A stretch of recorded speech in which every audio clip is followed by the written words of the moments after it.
Suspense. Reprieve, starring Mr. John Garfield.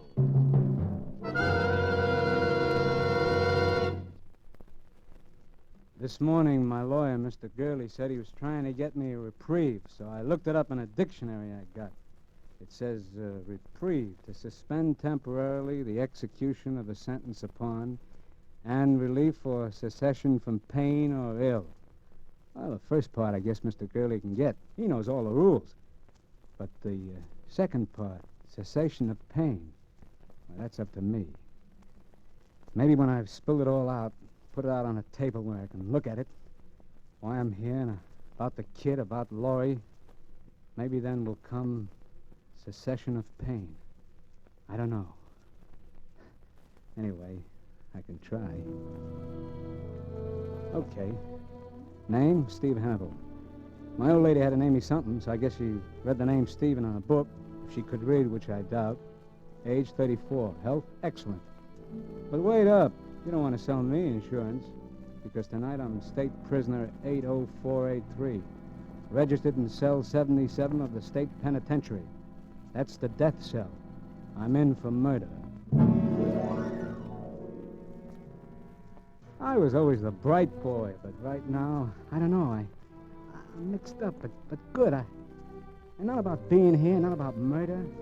Well, the pen is my home, away from home, kind of. And murder in my social set, well, murder is as common as chicken pox in PS 137. No, it's that last year of honest toil that threw me for a loss. Because I wasn't mixed up at all the night Murph and Joe and I blew out of Chicago. That was a minor inconvenience, right in line with the way I've always lived. Let's see it. It was nearly 2 years ago. Murph and Joe and I and the boys had knocked off a payroll. A good, clean job, except for a couple of guys getting hurt fatally. And the Murph was tipped off that one of the boys, he didn't know who, had squealed to the cops. So Murph knew we were hot, and he came up to my room on Madison Street. I'm leaving town, Steve, tonight.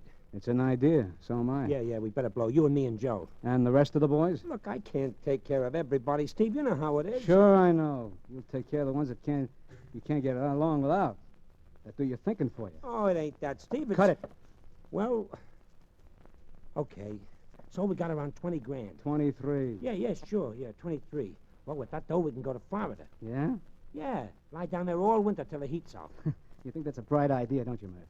Well, sure. Why not? Yeah, we take a nice big shiny suite in the Paradise Hotel, pick up some dolls. Yeah, that's right. Well, that's just what we're not going to do. What do you mean? We're not going to travel first class, spread dough around places like the Paradise accompanied by any dolls. And why not? The dough's marked, bird brain. The serial numbers have been written down, and we'll be looking for that kind of dough in places where dough changes places. Places like the Paradise. Well, we could go to some other place, like a rooming house in St. Pete. Yeah, and we could be smart if we put our minds to it. Yeah? Like what? Like putting that package of dough out of circulation in a safety deposit box. Here. You know that's all the dough we got. Sure, so we can get along without it for the time being. It's worth a little discomfort to beat a murder rap. Okay, say you're right. But we still have to leave town. We'll leave, Murph. And this is how. I figured I'll never look for you where there isn't a stall shower, so we'll fool them. We'll ride the rails.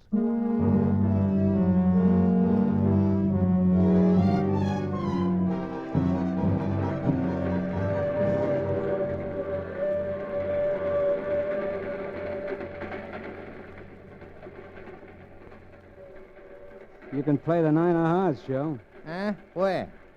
Oh, yeah. Yeah, I was going to. You were. You never saw it, huh? What a guy. Outsmarts himself in solitaire. Ooh. Hey, it's cold in this boxcar, Steve. Yeah, just pick up a phone, Murph. Tell the management. They'll give you more heat. All right. I just said it was cold. At a time like this, be glad it's cold. Joe. Mustn't cheat. I wasn't cheating. Oh, new game. Where you slip the card under when you can't play it, huh? Well, so what if I'm cheating? It's my skin in it. You're absolutely right. Well, I wonder how many of the boys have been picked up. I couldn't take care of everybody, Steve. None of them been picked up. Why should they be? Oh, boy, there's that 3 I've been looking for. None of them been picked up, huh? Well, who's protecting them, Joe? Your fairy godmother? Why would the cops pick them up? They know it was Murph used the gun. Huh? I mean, they probably guessed Murph was trigger man. Why, you dirty... Shut up, Murph. What else did the cops probably guess, Joe? Well, how would I know, Steve? Well, honest, I only thought that Talk, maybe... Joe. What else did they guess? About me? Oh, nothing about you, Steve. Honest, they... Spill it, Well, spill it. they knew Murph was trigger man and that You and that he squealing took the dirty dough. No one rat. else. Honest, Steve, I didn't tell him anyone else who was on the job. I thought if they picked up Murph, then you and me could. Hey, Steve, stop Murph! Get back, Murph. Let him finish. Go on, finish. I didn't squeal on you, Steve. You gotta believe me, Steve. You gotta. Steve, stop Murph! Don't let him do it, Steve. No!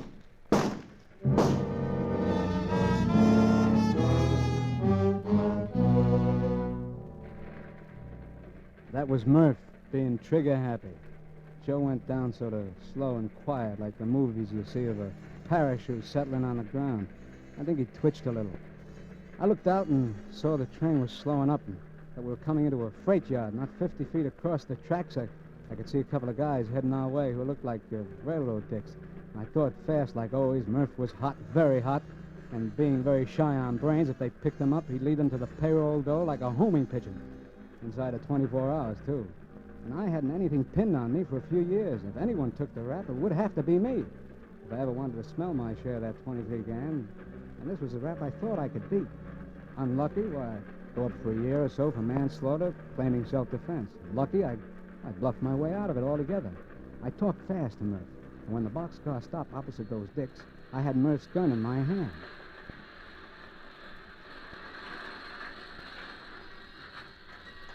How many of you guys in there? 3, mister. Well, pile out, boys. It's the end of the... Hey, What's the matter, Whitey? one of those guys has a gun. What are you doing with the gun, brother? Huh? I don't know. And what's wrong with the other guy?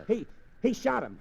I was over there at the other end minding my own business, and those 2 guys were yelling at each other, and Okay, drop that gun, mister. I'm coming in.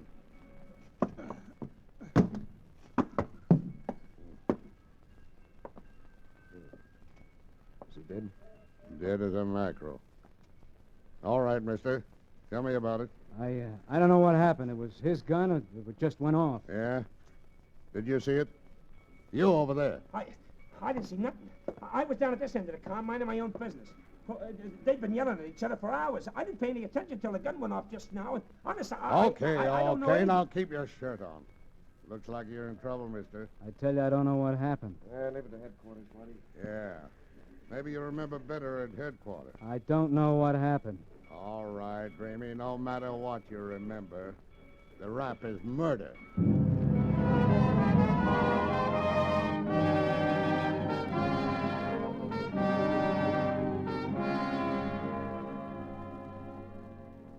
I'd been in worse spots. The charge was murder, first degree. But I knew I could get that cut down. The best thing was that they turned Murph loose without checking on him, and Joe was unidentified. I dreamed up a name I said I knew Joe by, read something or other, and it went down all right. And so then I settled down for what might be an extended vacation, a vacation that would earn me half at 23 grand. Only one thing bothered me. It seems the town we picked to kill Joe in was going through one of those, reform spasms, and the papers were really lathered up about it. And my case was made to order for them. A crime they could get holy about without stepping on any local toes. While I was waiting trial, they fried me but good, and I burned about it. So that's why I didn't exactly clap hands when they told me a reporter was coming in to see me. And I didn't shout hallelujah either when I saw it was a doll. Sharp looking, all right, but still just a doll. Hello. Hiya, chick. You're Steve Hannibal? Yeah. I'm Laurie Ware of the News Press. Uh-huh. I'd like to get your story. Look, sister, your job is writing. If you can't do it alone, you shouldn't have had the job. I mean your side of the story. Oh, it's nice of you to take an interest. Please, I wish you'd listen to me. Go peddle your paper somewhere else. Please. Don't you understand English? Look, I don't blame you for being suspicious of me. You see, I know the papers haven't been fair to you. I know they've been trying your case before it comes to trial. So, it happens every day. And I feel sure there's more to this case than has been told. I have a feeling You that... gotta be careful of those feelings, baby. I got a hunch you didn't do it. That maybe you were framed. So what if I was? Oh, I don't know how much I can do. Except I know that if you have a story, I can get it printed. And that'll make the difference? I don't know. At least when it comes to picking your jury, there'll be some people in this town who haven't made up their minds. Oh, something in that. Well? Okay. I'll tell you the real McCoy truth. Oh, that's wonderful, Steve. I'll take it down. Well, there isn't much to tell. It was just what the papers call an innocent bystander. I was asleep when it happened. And how many men were in the boxcar? Before I got to sleep, there were about 6 or 7. When the shots woke me up, I saw 2 guys jump off, and we were moving pretty slow. And because the train was coming into the yard, you see. But at the inquest, the police said you were holding a gun. Sure I was. The cops yelled at me, and I saw I was holding it. Someone had planted it on me while I was half asleep. And when the old boy in the corner there, he said I'd done it. Yes. Yeah, he said that you were fighting with the other Yeah, fellow. I know. I'd been fighting with Red. Well, I don't think he meant to frame me. He just got me, mixed up with one of the guys who scrammed. That's it, Steve. That's what, baby? If you'd done it, you would have jumped off. You wouldn't just stand there waiting to be arrested with a gun in your hand. Or you would have thrown the gun out. Well, they'll claim I didn't have time, but, it's an angle. And I'll pound it, Steve. I'll get you a lawyer. Yeah, I guess I'll need one. You'll need all the help you can get.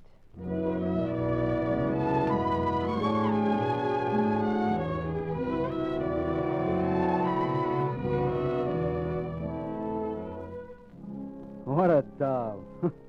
Sold on me before she even got the pitch. And what made my hand all aces was the girl could really write. She had the news press giving me more space than the World Series. Well, the other papers had to pick it up. Well, by the time the trial came up, I was local hero #1, an orphan child. The whole town wanted to adopt me. So no one, least of all of me, was much surprised when the jury filed back into the jury box with their decision.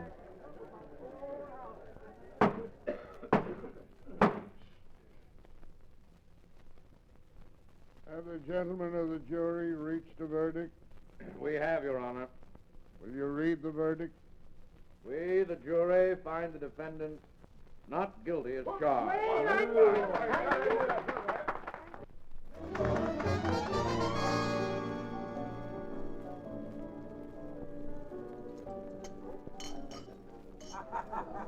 Oh, Steve.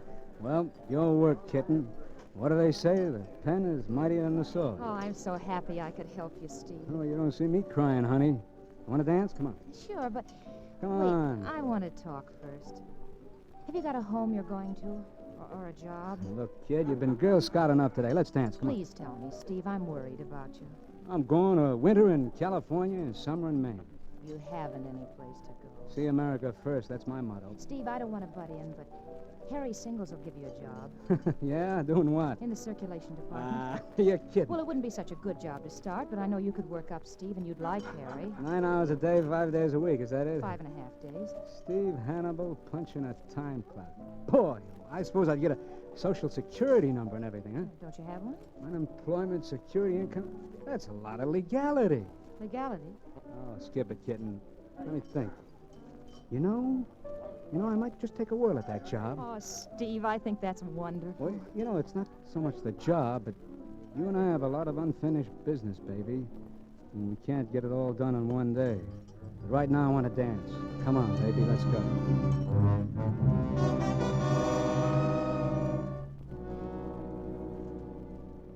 That was the old brain working again. You see, I had counted on drifting until it was safe to join up with Murph. I didn't know where he'd be gone, but I figured I'd be able to find him when the heat was off. But when Laurie said job, it was a kind of new angle. I could stay right here in town, pull down enough money to get by, and maybe even a little on the side. Well, it was the safest spot I could possibly be for the time being. I went down to the newspaper office with Laurie the next morning and was hired. First time in my life such a thing ever happened to me. Harry Singles was a sharp guy for any racket, and working with him, I got so I didn't mind it. Of course, the hours were very regular, all daytime, and I had to put on a clean shirt now and then. But I always had that 23 grand to think about. And the kid Laurie, well, I couldn't have squired a better doll in Chicago, New York, or any place. Only sometimes she made me nervous. Let's not go out tonight, huh, Steve? Let's stay here in my place. I'll cook something. I don't know. It doesn't seem right. What doesn't seem right? Seeing a doll with class and an apron, I can't get used to it. You will eventually. After all, you're used to being a working man now. Well, don't be too sure, baby. Ah, Steve, you know you love it. I don't know. Sometimes I get the itch to move on. Forget the itch, Steve. A rolling stone gathers no moss, you know. Yeah, so they tell me. But I saw some moss once, and I still wonder, what does a stone want with moss anyway?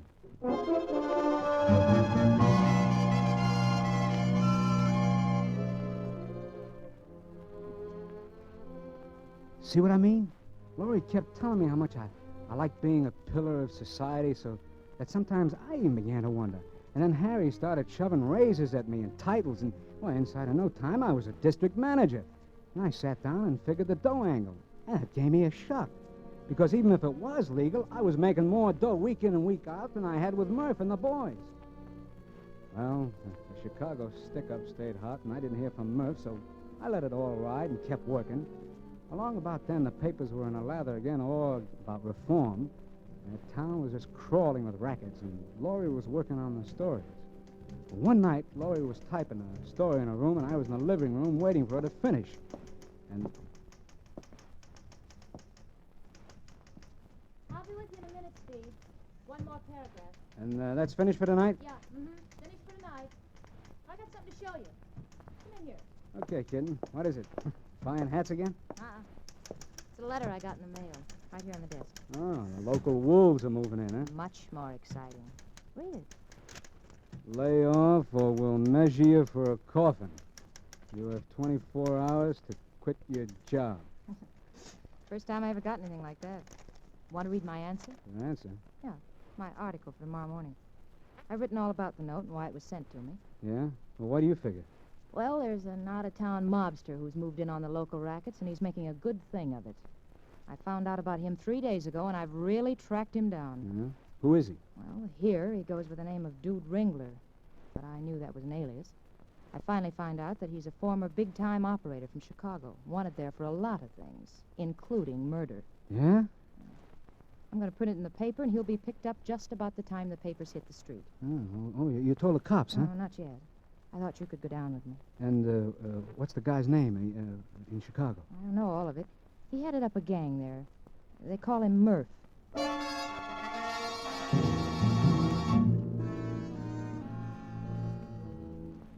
I got that roller coaster feeling, only worse.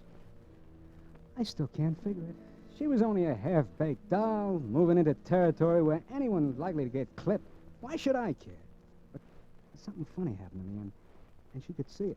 Steve, what's the matter? Well, you got to lay off, Laurie. You got to quit. Because of that ridiculous note? Don't ask me why. Just quit. Well, I certainly won't quit. Don't you see? That's just what he wants me to do. Okay, I'll tell you. I know Murph. You know him? Yeah, and he's trigger-happy. He's a rattlesnake in pants. Well, then that's all the more reason, Steve. Now, listen to me. I don't know why I'm doing this. I never missed figuring percentages before in my life, but I'm going to tell you something. I'm going to tell you before I wise up. What, Steve? You remember when you got my true story when I was up for the murder rap? Of course I remember. Well, that was all a pipe dream, sweetheart. Something for the books. You lied to me? You did kill Red? His name wasn't Red. He was a slimy little punk from a mob that I ran with named Joe Tonelli. Mob? And he wasn't killed by me. He was killed by the other guy who was in the car. He was killed by Murph. I covered for Murph because he was hot. Steve. Then... Listen. Steve, they want you for those jobs, too. They... Well, shut up. I'm listening. What? What is it, Steve? I thought I heard some in the other room and the door closed. You're just imagining it, Steve. Yeah, I guess I am. Yeah, this being a squealer takes my skin off. Oh, Steve. But you got the story, baby. Short and sweet. Now you can do what you want with it. Quit your job and live, or turn me in, too.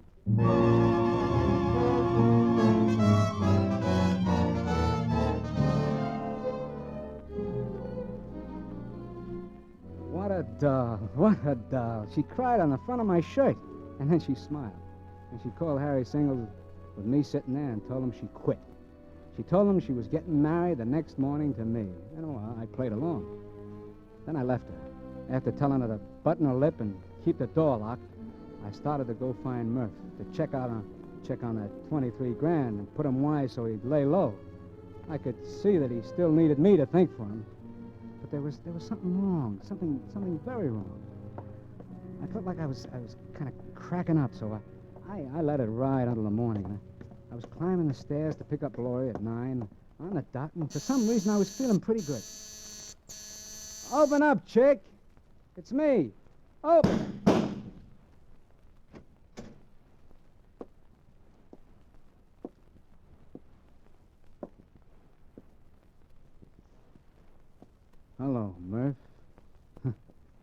too trigger-happy, huh? Hello, Steve. And you don't have to call me names. You're kinda up early, aren't you, Murph? I was making a little call on your doll. Yeah, I see you was. She wasn't a bad-looking doll. You didn't have to plug her. She quit her job. Yeah? I didn't know about that. Well, she still knew too much. She wasn't going to use it, Murph. Maybe. You told her about Joe. You shouldn't have done that, Steve. Huh. So it was you I heard here last night, huh? No kidding. You really heard me? Yeah, I heard the door close. And you heard me tell her? Yeah. This working legal's giving you bad habits, Steve, but I'll forget it. Come here. Come over here. Just look what she would have wrote. Dude Ringler, alias Murph. Alias, we don't know how many other names. Wanted in a half a dozen cities for murder, larceny, and kidnapping. That wouldn't have looked good, Steve. She wasn't going to use it. No? Well, don't let it worry you.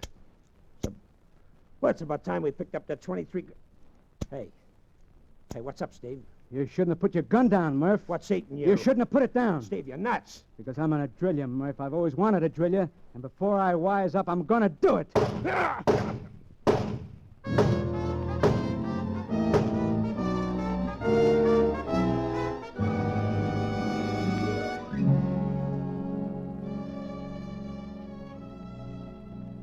That time, the neighbors heard it. I didn't care. I kept pumping lead. When they came in, I was standing over Murph, holding the gun. The same gun he'd used to kill the kid. So the cops got me for both of them. Both of them. And for Joe and the payroll job, too. They really thought they hit the jackpot with me. I didn't give them any argument. It wasn't any use. But, you see what I mean? When I'm mixed up, I've always been a sharp guy. I could have beat the game. Murph was right when he knocked off the kid. She did know too much. Well, it's the way things work out in our set. And why should I get the case of highs over a dog getting drilled? I can't figure it out. And, well, now I'm trimming my fingernails, waiting for Mr. Gurley to get a reprieve. And I'm all mixed up about that, too. Because in the dictionary, it's a word that's got two meanings, and the way I feel, they don't mesh. They kind of cancel each other out. To suspend temporarily the execution of sentence upon, and relief or cessation of pain or ill. Well, any time now.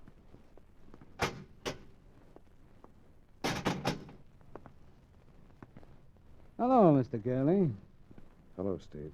What's the good word? Now, boy, Turn your collar around, Mr. Gurley, if you're going to talk that way. Spill it. wasn't any use, Steve. No reprieve.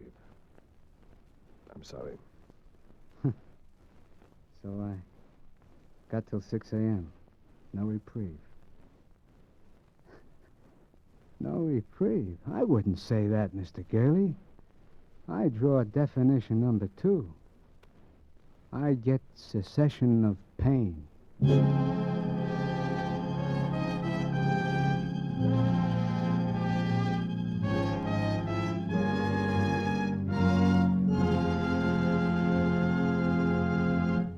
And so closes Reprieve. John Garfield, as star of tonight's study in Suspense. Suspense is produced, edited, and directed by William Spear.